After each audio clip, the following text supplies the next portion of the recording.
हाँ जी, सबसे पहले इस वीडियो को देखिए। है कि इंडिया ने अपने 22 पंडित दुबई स्टेडियम में उतार दिए मुख्य 22 जगहों पर। अच्छा क्योंकि हर प्लेयर पर दो दो पंडित होंगे और वो इतने जादू टोने कर रहे हैं कि पाकिस्तानी प्लेयर डिस्ट्रैक्ट हो रहे हैं।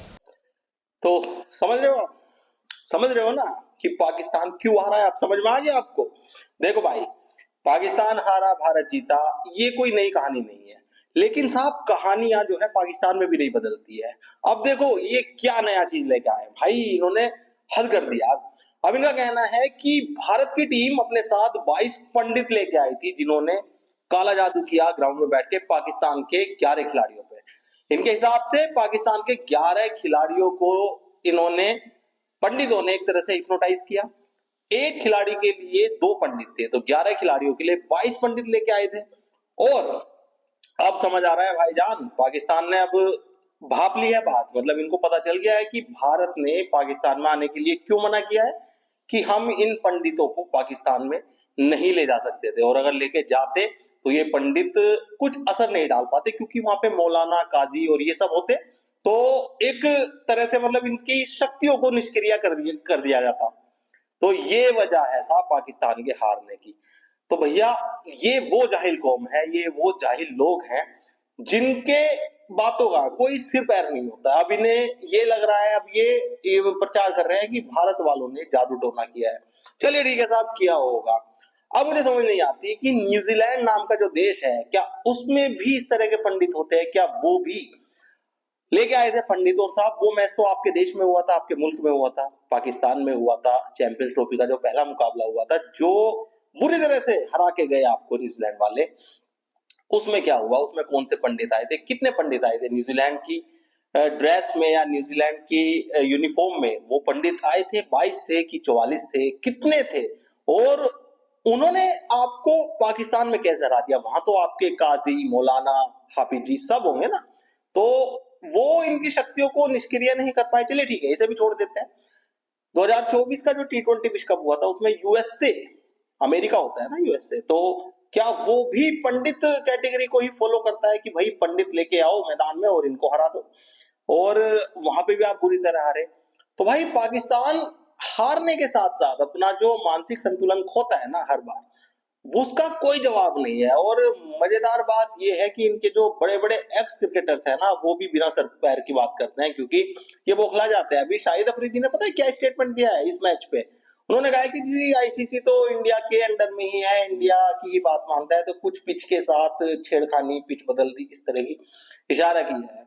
तो भाई, यहाँ की आवाम छोड़ दें, क्रिकेट फैन छोड़ दें, क्रिकेट एक्सपर्ट छोड़ दें, सब जाहिल ही तो है। और इसी वजह से शायद ये इंटरनेशनल लेवल पे इतने पिछड़े हुए हैं, क्रिकेट में इतने पिछड़े हुए हैं, क्योंकि ये इन्हीं चीजों में लगे हुए हैं। इनके हिसाब से कभी बॉल में चिप होती है कि बॉल में चिप है और वो स्विंग इसलिए हो रही है। अब ये पंडितों वाली ये नोटंकी लेके आए कि ये पंडित लेके आए थे। अब ये पता नहीं क्या कह देंगे साहब अगले किसी टूर्नामेंट में, क्या कहने वाले हैं, कोई मतलब सोच भी नहीं सकता। तो पाकिस्तान वो कमाल का देश है साहब, जो सिर्फ क्रिकेट में एंटरटेन नहीं करता है हमको, हमें क्रिकेट में वो बिल्कुल एंटरटेन नहीं करता है दुनिया को, लेकिन उसके अलावा बहुत सारी चीजों में एंटरटेन करता है।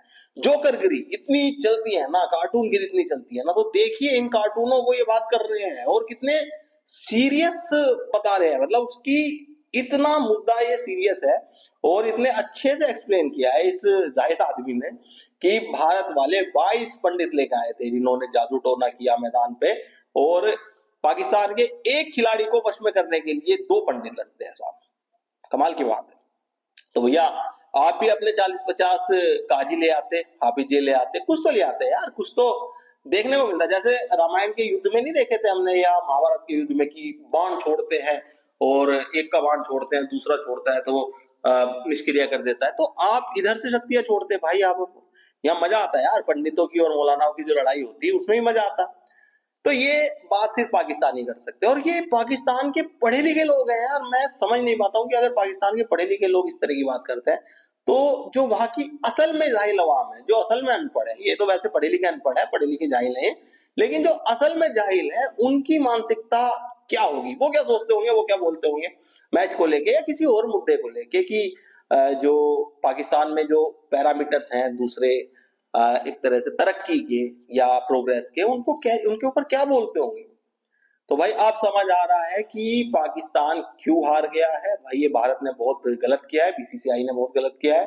ये हाइब्रिड मॉडल इसलिए मांगा क्योंकि पाकिस्तान में हम पंडित लेके नहीं जा सकते थे, इसलिए हमें हाइब्रिड मॉडल मांगना पड़ा और हमें दिया आईसीसी ने। और वो हाइब्रिड मॉडल इस तरह से काम करेगा कि हम अपने 22 पंडित लेके गए दुबई, वहां पे हमने उनसे जादू टोना करवाया, बाबर पे, हैरिस पे, रॉफ पे, सब पे, इन पे, बाबर आजम, शाहिन शाह अफरीदी, रिजवान, सारे खिलाड़ियों पे, इमाम उलग पे।